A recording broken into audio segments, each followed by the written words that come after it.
All right, ladies and gentlemen, and everyone else who's decided to show up. We're going back to our little favorite game over here, which is Star Wars Armada today, as we're gonna do another ship breakdown. We ran one of these a little while ago.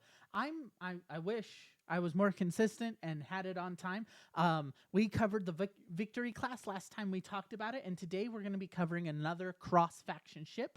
We're gonna be talking about the Providence. Which is the workhorse of the Separatist army. And how this ship kind of functions is it does everything. In the Separatists, you can build it as a carrier, you can build it as a destroyer, you can build it as a tank. It is most likely going to be your flagship. It's not the heaviest damage dealing ship within the Separatist army. Ricky's in, I'm looking at you. But it has such a multifaceted role that we can go over it. Now, there is 3 designs for the Providence. One of it, which is the Rebels, so we won't be talking about that first. The 2 are for the Separatists, are the Providence Carrier and the Providence Dreadnought. Now, I actually have a complaint about these. I love how they designed them. Armada is very well built and very well organized. I have a complaint about how these ships are depicted in game. They're depicted as the same size. I know this is nitpicking nerd lore stuff, but the Dreadnought was actually larger than the carrier. So that's my only complaint there. We're going to be, of course, starting with the Providence carrier because the carrier... Look, the carrier is probably going to be what you're building unless you want the Dreadnought for a specific build. Gosh, why am I struggling with my screen today? There we go. Also, this show is always recorded live. Leave that like, subscribe, and of course, ring the bell, go over to Twitch, whatever. I'm going to have links in the description. Check them out if you want. We're on Twitch a lot, so if you want to see us play some games, we love our gaming. Hit that like as well, and of course share us with your friends. That's how these things grow. That's the only way we stick around. Share us with your friends. The Providence Carrier. Now, the Providence Carrier is going to be your multifaceted war machine. Now, what this thing does is it has so many different upgrades. We can start with the titles. We could go in just the titles, but we all know what title you're taking. Unfortunately, the thing about the Providence, while it has the invisible hand and the lucid voice, which makes your lucid voice makes your battery armament 3 dice. Wait, you know what? I need to structure this a little bit. I'm getting ahead of myself. We're just going to talk about the ship's base stats first. I need to make a format for this. For now, the format is going to be base stats. Oh, wow. I should not be clapping. Sorry, guys. Base stats, then upgrades, then builds. So, the Providence Carrier, 9 hull points, 2 black for your anti-squadron, 3 command, 4 squadron, 4 engineering. I'm assuming you guys know what those are. If you don't, that's okay. Ask around. It has a brace, salvo, contain, and redirect for its defense tokens. That is a solid defense token complement for a large ship. You've got the brace, you've got 1 redirect, and Separatists don't really have a way to replace it, but you know, that 1 brace does a lot of work with like thermal shields. It can go up to speed 3 with its yaw getting worse and worse as you go. Honestly, I keep this thing around speed 2. I'm not cruising ahead unless there's a reason I need it to be in front of everything. Front gun, 2 red, 1 blue, 2 black. 2 side guns, 2 red, 2 blue, 2 black, or 2 of each. And then back armament, which is also your salvo armament, 1 of each. Solid build. Heavy damage on each side. If you can get it in that double arc, that means you've got a maximum of 2 attacks with 11 dice going in. Good complement of reds, blues, and blacks. Honestly, I like its complement of weaponry. It's good. It's good. Also, this only matters for the Dreadnought, but this is a droid comms transport. We only see those with a few ships, and they only affect 1 card, I believe. So, let's talk about its upgrades. Now, this upgrade, of course, has its titles. Then it has its turbo laser refit, an ion cannon, ordnance, an offensive retrofit, a fleet command, a defensive retrofit, and an officer. And then, of course, commander slot. everything has a commander slot. This is a good amount of a good amount of upgrades because they're so different and so vast that you can really build this thing however. Personally, I like to build the carrier as a pure tank. I stick my commander on it, not my commander, my admiral on it, and then run it into battle because this thing is a monster. When you're talking about builds, you got to talk about its titles. The Providence has 3 titles. It has Invincible, which gives you an extra defense retrofit, I believe it's called. Wow, just like the last episode, I am struggling with names. Defensive retrofit. Invincible gives you an extra defensive retrofit for 5 points, which means this thing, if you want to pump the points into it, can take electronic countermeasures and thermals. That can make a very dangerous ship and hard to kill ship. You also have Invisible Hand, which unfortunately won't be used as much. Invisible Hand is you can set aside a bunch of squadrons with Swarm at the start, 5 exactly, and then you can deploy them. You can place the set-aside squadron within distance 3. This was actually changed. Because, look, it had a problem with its original release. Invisible Hand used to have a donut thing where you could only place them at a specific range, and there was kind of a hole where you couldn't place them. They changed that with the last update. And then, of course, the last one is your Lucid Voice. Lucid Voice is that your rear holes armament printed dice has 3 red. Battery on the left and right are increased by 1 black and decreased by 1 blue. That gives it some extra like close range brawling stuff, but it really hurts any long range engagements. Honestly, for the carrier, I'm like, this is a fantastic flagship. The carrier is a great flagship within the Separatist army. It's versatile. Personally, if you're going for like a squadron build, you're going to actually probably want the dreadnought because the dreadnought has both a weapons team and an offensive retrofit. This one just has an offensive retrofit, but this is still a solid ship.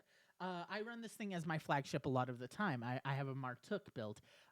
For the carrier, we're going to get into just a sample build real quick. A sample build for the carrier, of course. Come on. Don't fail me now. Oof, that's rough. Come on. Where'd my webcam go? There we go. For the carrier, of course, I use Ryan Kingston because Ryan Kingston is one of the best builders out there. Although it does create white. For a build for the carrier, what I usually go with is Invincible. If you're just looking for a sample build. Thermals.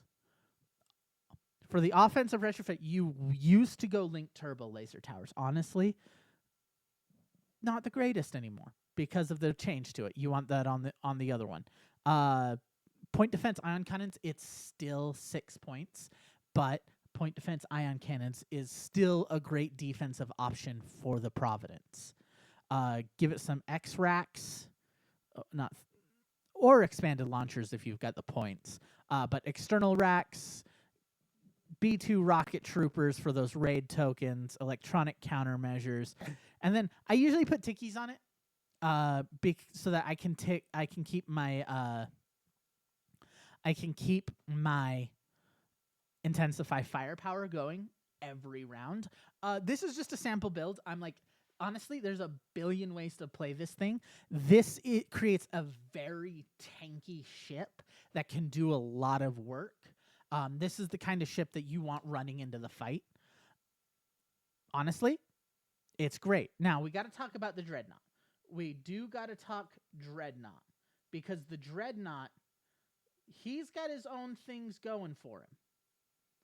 Now, the Dreadnought has a lot going for it. It's only a little bit different than the carrier in its upgrades. So, and of course, its weaponry. So for 97 points, you've got hull 9, 1 blue anti-squadron, 3 command, 4 squadron, 4 engineering, same defense tokens as the carrier, 2 red, 1 blue, 2 black on the front, 3 red, 1 blue, 2 black on the sides, and 1 of each on the sides. So this sacrifices the blue dice on the sides for a red die, which can increase the damage it can do. But the issues that you might have with it is going to come from its upgrades. You'll notice it does not have a fleet command in it. So that immediately stops this from being a pure kind of flagship where you want it to survive everything. This is your brawler. If you wanted a Providence as a pure brawler, like knuckles in, we're going at it, you want the Provi Dreadnought. Because you can still get a defensive retrofit with Invincible. Honestly, between the two, they both serve very specific roles. Providence Carrier, it operates as your flagship. Providence Dreadnought, it can act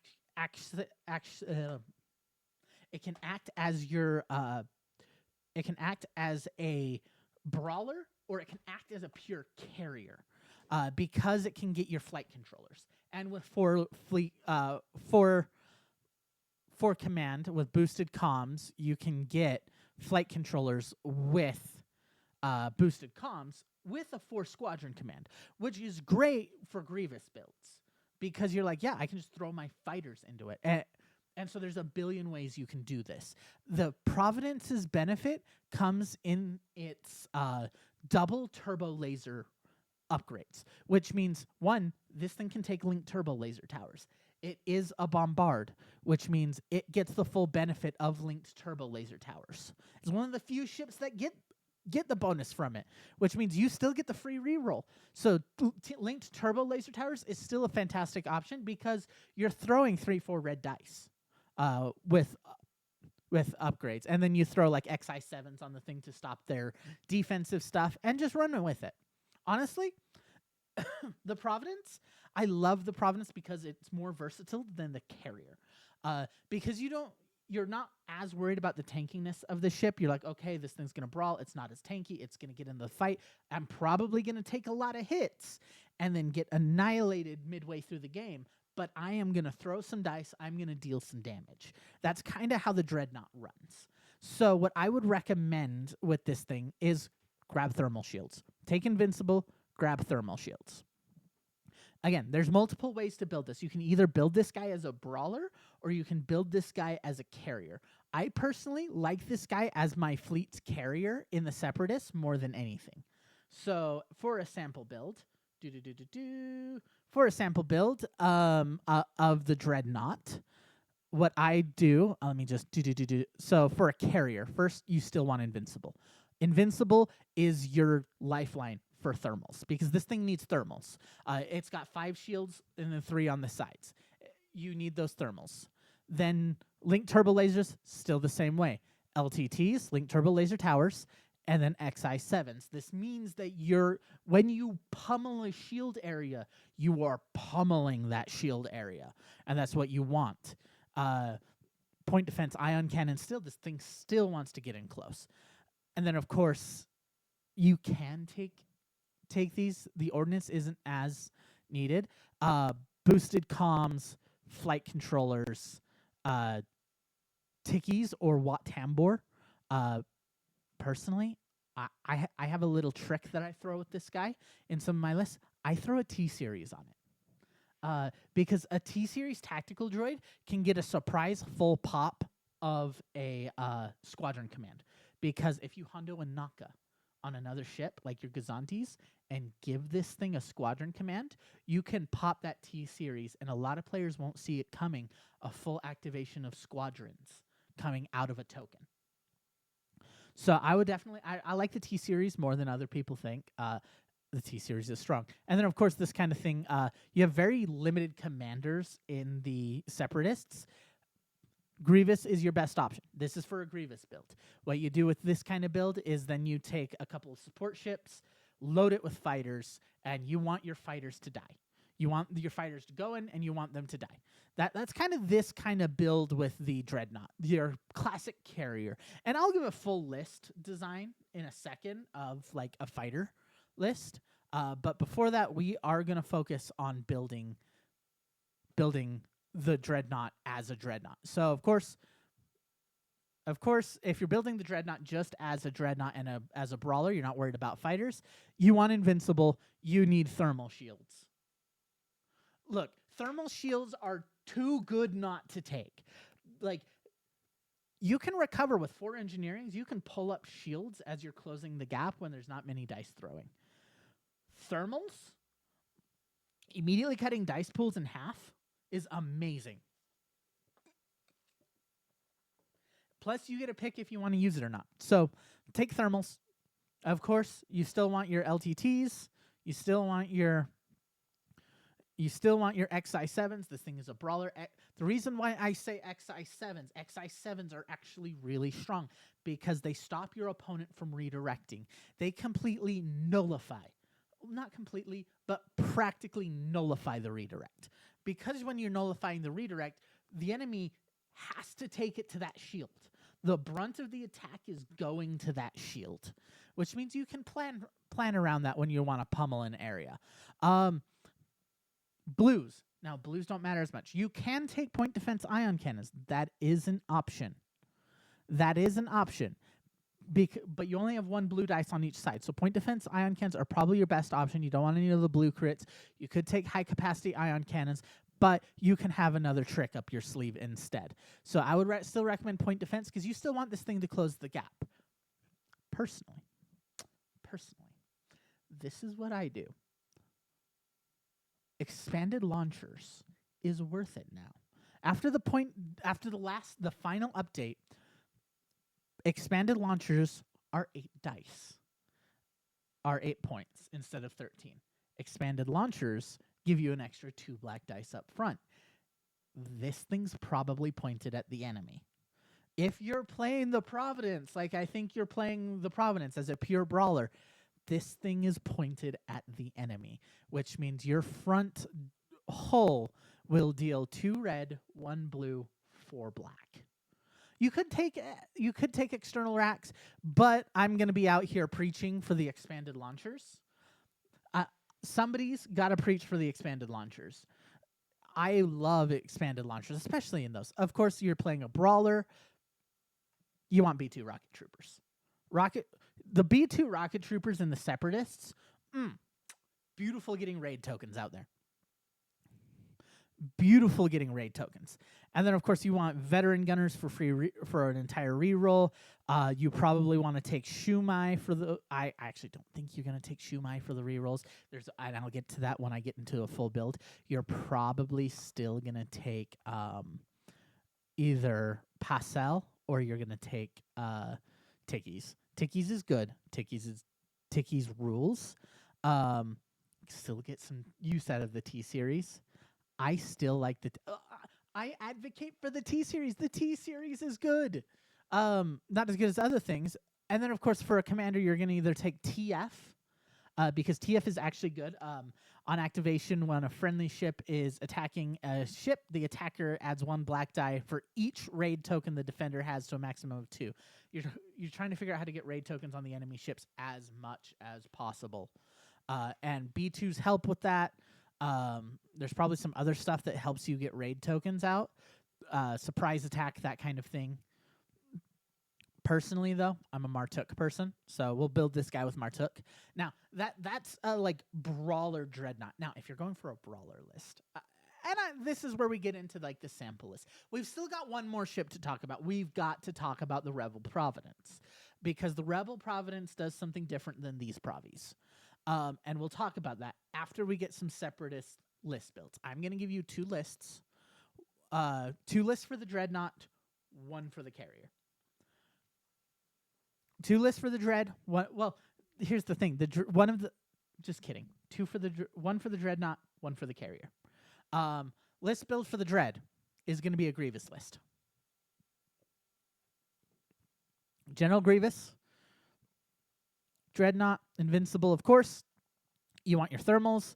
Then, of course, you're going to take LTTs, XI7, say it with me, folks. point defense ion cannons, because this is still going to be a pseudo brawler. X-Rax, because you don't want to put too many points into that, because you're saving your points to grab fighters and flight controllers. And then of course you're going to take the tactical droid.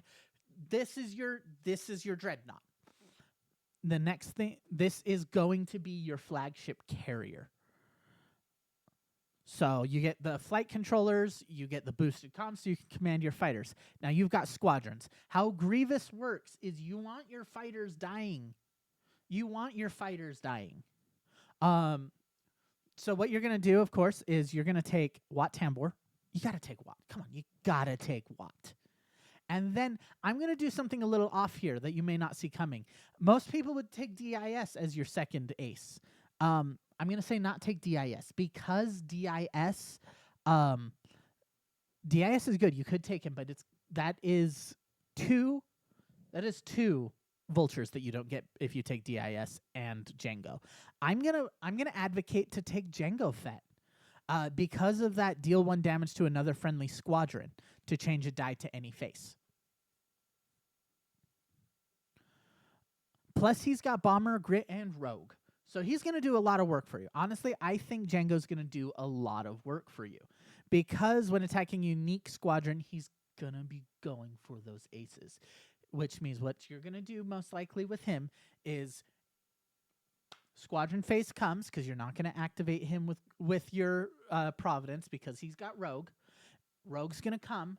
You're going to place him next to their scatter squadron. You're with another vulture. You're going to attack that scattered squadron, deal 1 damage to change your blue die to an accuracy so that you can stop the scatter. He is going, or if it's already blue, you could change one of the reds to a double hit. So there's so much that you can do here. He also's got Bomber with 2 blue, which means if you're going at a ship, odds are you've got a good 50-50 chance of hitting the ship. Over 50-50, I believe, with blue. I'm too lazy to grab my dice. But you got a good shot. So I'm advocating for Jango Fett here.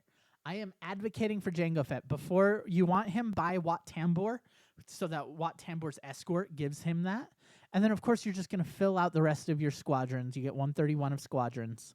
You're just going to fill that guy out with vultures. So with this build, what you get is Wat Tambor, Jango Fett, 11 vultures.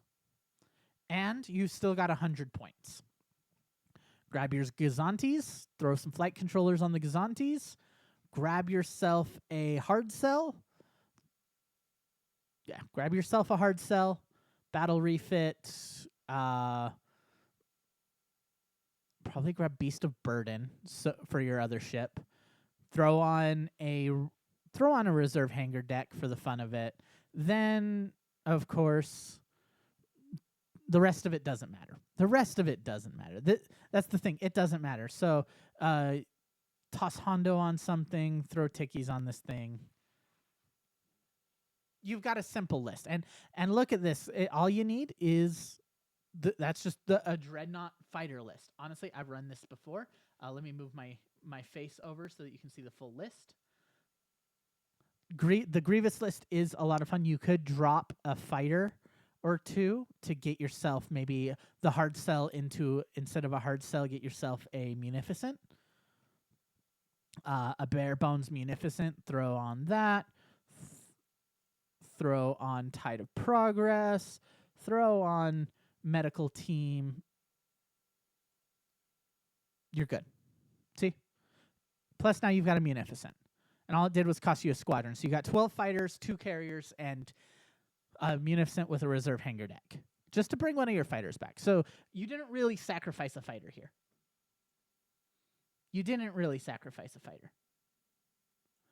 So that's kind of what I'd say you go for with this kind of build. Honestly, this is your workhorse. Most of your work in the Separatist fleets is going to be from the Providence. Your 2 big ships are the Providence and the Recusant, and they both serve very specific roles. Now, I promised 2 list builds. So for the secondary list build, carrier, it's going to be a carrier. This is going to be a tank. I've ran this before. In fact, a modified version of this is one of the guys is destroying it. throw some XI7s onto the thing because you're still a brawler. Point defense ion cannons. The thing is a freaking tank with electronic countermeasures thermals. Toss yourself some B2 rocket troopers. Give yourself external racks. Or, because I got to practice what I preach, expanded launchers. Come on, guys. Expanded launchers. Make expanded launchers good. Expanded launchers, throw tickies so you're always getting your intensify firepower. You've got a solid ship here. I support it. Not support it. Look, that is a brawler, but it's a support brawler. It's not going to win fights on its own. So what you're going to do is you're going to grab your Recusant Light Destroyer. You're going to throw on a Patriot's Fist, because Patriot's Fist. Swivel mount batteries. Give yourself some assault proton torpedoes. B2 rocket troopers. Veteran gunners. And, of course, Shumai. From there, you give yourself a Gazanti. Throw Hondo on the Gazanti. Just as like your third ship. Wat Tambor. DIS. Throw on a bunch of vultures. Fill it out with vultures, and look what you got here. You've got a mean fleet here. So Patriot's Fist, so what this fleet is doing is you're using the Providence to enable the Recusant. Because what the Recce is going to do is at long range, it will be throwing 4 red, 2 blue from Patriot. It'll throw 4 red base. Then it'll throw 2 blue from Patriot's Fist. Then it'll throw 1 black from Swivel Mounts. Then it'll throw an additional black from your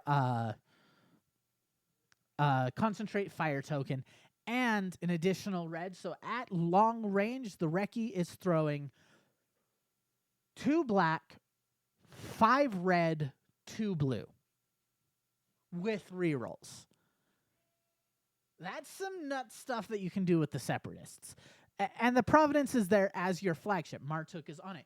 It's going to be brawling. It's going to be getting in the way of other ships. So that your strategy with the Providence here is Pravi is going to engage. The Pravi is going to engage. It's going to stop the enemy ships from chasing the Recusant. And the Recusant is going to pummel at long range. And then, of course, the Gazanti's down here being a Gazanti. Because, come on, it's a Gazanti. It doesn't do much. Of course, you get a little fighter screen here as well. But yeah, I recommend this. I highly recommend these kind of builds for this kind of thing. We do have one more ship we've got to talk about. We've got one more ship we got to talk about, which is, give me just a second. What is going on? Why are you not behaving? Stupid thing. Sorry. You'll notice we changed studios since our last episode, if this is the first time since the last Armada episode. We changed studios. We changed softwares. We're somewhere else. We got to talk about the Rebels Providence. Now, the Rebels Providence. Look at how they massacred my boy. The Rebels Providence. Personally, I ran the Rebels Providence. I tried the Rebels Providence. I like the Providence. The Rebels Providence got me to play Separatists. The Rebels Providence converted me to a Separatists player. I played Rebels. I picked up the Providence to run it in the Rebels because I got it dirt cheap, and then was like, I really like the Providence as a ship. I like its design. I'm going to play Separatists. And so I switched over to Separatists. The Providence carrier, the reason why you run it, Providence class carrier in the Rebels. It's unique, so you can only get one of them. 3 command, 2 squadron, 4 engineering, 95 points. Brace, redirect, salvo, evade. This is one of the few large ships with an evade token built in. Can only do speed 2. It's objectively worse than the Separatists already. Front, 2 red, 1 blue, 2 black. Sides, 2 of each. Back, 1 of each. Same. It's a Providence carrier. Now, where this ship shines and where they were going with it is look at those upgrades. You get 2 support teams. You get 2 weapons teams. You get 2 offensive retrofits. You get 2 officers. This is a very versatile ship, but it does not stand on its own. That's the problem. It doesn't stand on its own very well. It's a very versatile ship because you have a lot of upgrades. You build it how you want. Inherently, though, this is a support ship. Inherently, this is a support ship because of all the upgrades. It does not have defensive retrofits, so this thing will not brawl like the separatist carriers. This thing will not be in the fight. This thing's too slow as well, which means if it's getting into a fight, it can't be the main thing in the fight. It will never leave the fight. What I recommend is having the Providence support something else. If you run it at all. This kind of runs into the same problem that I had with the Victory, where I'm like, this does not fit the Rebel strategy very well. This does not fit your strategy, and that's the problem. So we're going to go into a sample build because you've got a lot of options. Now, this thing does not have a title either. So we're going to go into a sample build here. Projection experts, for that buff, give yourself engineering team for the extra engineering. This is building as a support ship. This is hard because, again, you want to load this thing up. If this thing's loaded up, it's a pretty solid ship. It can do a lot. The issue is you've got to load it up. Give yourself some flat guns. That way it's less likely to be attacked. You could throw flight controllers on here, but it's only got 2 squadrons, so it's not the best as a carrier. Now, if you give expanded hangar bay and boosted comms, and if you give expanded hangar bay and flight controllers, yeah, but you got better carriers already. The Rebels have better carriers, which means this thing does not fit that carrier role very well, which means you need to double down on the support ship. Unfortunately, this thing does not do very well as a support ship. Honestly, I would take some other stuff instead. Forget off weapons teams. This thing is not your gunships. You want to save your weapons team for something else. Offensive retrofits, give yourself a tractor beam. Guys, use the tractor beams. Control the enemy. Give yourself a tractor beam. Officers, you're going to want Torn Far. You're going to want Walix, because this thing's going to burn through its defense tokens. Because it doesn't have the defensive retrofit, so you don't get electronic countermeasures. You don't get redundant shields. You don't get anything like that. So you're kind of stuck at the mercy of whatever, using your resources sparingly. Walix is your best bet to free up that extra brace. As far as an Admiral, honestly, don't throw the Admiral on this thing. If you're looking for a build, this thing should be supporting MC-30s. Best thing to support is a Foresight. I don't think these have Bombard. They do not have Bombard. Give yourself some XI-7s. Give yourself external racks. Electronic countermeasures. Catachan and Sholin. Where is he? Major Durlin. You're going to support a pair, and then you're going to throw Mon Mothma for the extra evades. See? Now you've got a solid 3-ship kind of. You got your Providence to support your other ships. You got your MC-30s as damage dealers and going in. Personally, I can tell you what I've run before. What I've run before that has worked. Not as well as another strategy that I've used, but it has worked, is I ran the Providence carrier supporting a battle cruiser. A Mon Karen with XI-7s. XI-7s and Spinals. I took point defense ion cannons, give it an auxiliary shields team, give us a gunnery team, give us Ramus, and of course, throw Kirsta on the Providence. Look, I have a problem with this ship. I have the same problem with this ship in the Rebels that I had with the Victory in the Empire. its role is being filled by other ships. It does not have its own role, and it's not good at what it does. You run this thing for versatility. It has so many upgrades that if you just load the thing with upgrades, you will, like, it can do something. But other things are doing its job better. If you want a carrier, you have an MC-80 command cruiser. You have a where is it? An MC-75 ordnance cruiser. You have those options already. If you want a brawler, well, again, you have the MC-80. You have the MC-75. You have the potato, the assault frigate. Its role is being filled by other things. Its armament isn't all that special in the Rebels. Rebels like their blue and red dice. They don't like their black dice very much. They're mostly medium to long range, so most Rebel ships don't want to get into that engagement. As a support ship, again, it doesn't have a defensive retrofit, so it doesn't have the staying power. It doesn't have a fleet command. It suffers in those areas because when you're looking at the Providence class carrier for the Rebels, you say, why would I take the Providence for 95 points when I can take the Pelta? Why do I take the 95 point Providence when I can take the assault cruiser, when I can take the command cruiser, when I can take the armored cruiser, when I can take an assault frigate? Why would I take this when I can take other things that do better? And it doesn't brawl very well. It has good brawler's dice, but when you're looking at that brawler dice, you're like, okay, the pretty cool brawler's dice, but why would I take that over an MC-30 torpedo frigate? Like, it has more health, sure. It's a bigger base, sure. But in the end, the MC-30 will have way more staying power.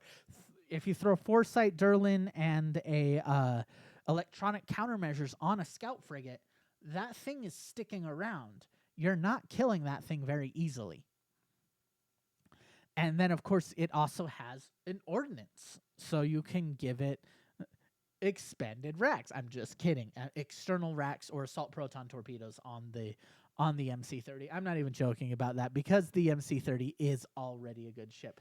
I have a problem with the Providence carrier in the Rebels because its role is being filled already. It was a cool ship when it came out. When they gave it rapid reinforcements to us, it was a cool ship. We were like, hey, we've got it back. And then we went, we've got the Providence. And then we went, it's not as good as the Providence and the Separatist. The Separatist Providence is a monster, especially the Providence carrier. The Providence carrier is a monster in the Rebels because it can fill so many roles, just like the Providence carrier for the Rebels. The Separatist one fills so many roles, but it has the bonus of a defensive retrofit. It has titles. It has so much going for it that improves it over the Providence carrier for the Rebels.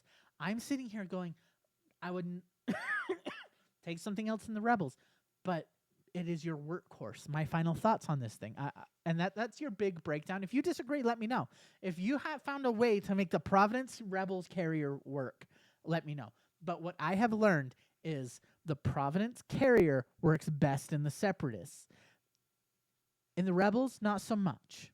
It is your workhorse. It is your jack of all trades. You're going to run it that way in the Separatists. Honestly, I wish what they should have done before they abandoned the game. Instead of new releases, I would have wanted some like Kuwat style refits for the Providence in the Separatists. You know, give me some extra titles. Or you know, just give me, like, I wish the game didn't end. Honestly, I love Armada. I wish the game didn't end before they gave us the true Providence. They didn't need to release new ships. What they could have done is why not do a Geonosis refit of the Providence? Like they did for the Star Destroyer. Treat it like a Star Destroyer, the workhorse. Speaking of the Star Destroyer, the ISD is next on our list. I'm going to try to do this more often. I'm thinking either once a month or twice a month, we're going to do these breakdowns. We're going to go through them. Honestly, I love this ship. This ship has a lot of going for it. The ISD has so much going for it. So get ready next time as we break down the 4 ISD types. Thank you for joining us. Of course, you've made it. If you made it this far, hit that subscribe, hit that like. We love having you around. Check us out on Twitch. Come hang out with us. Support us and share us with your friends. Sharing with your friends is not necessarily sharing your friends, but hitting share on that video is the best way to bring people in. Share us with your Armada friends. Tell them the slander I've thrown against the rebel Providence and see if they agree. I've been your host, Isaiah. I thank you for letting me chat and yap for this whole time. I'll catch you next time.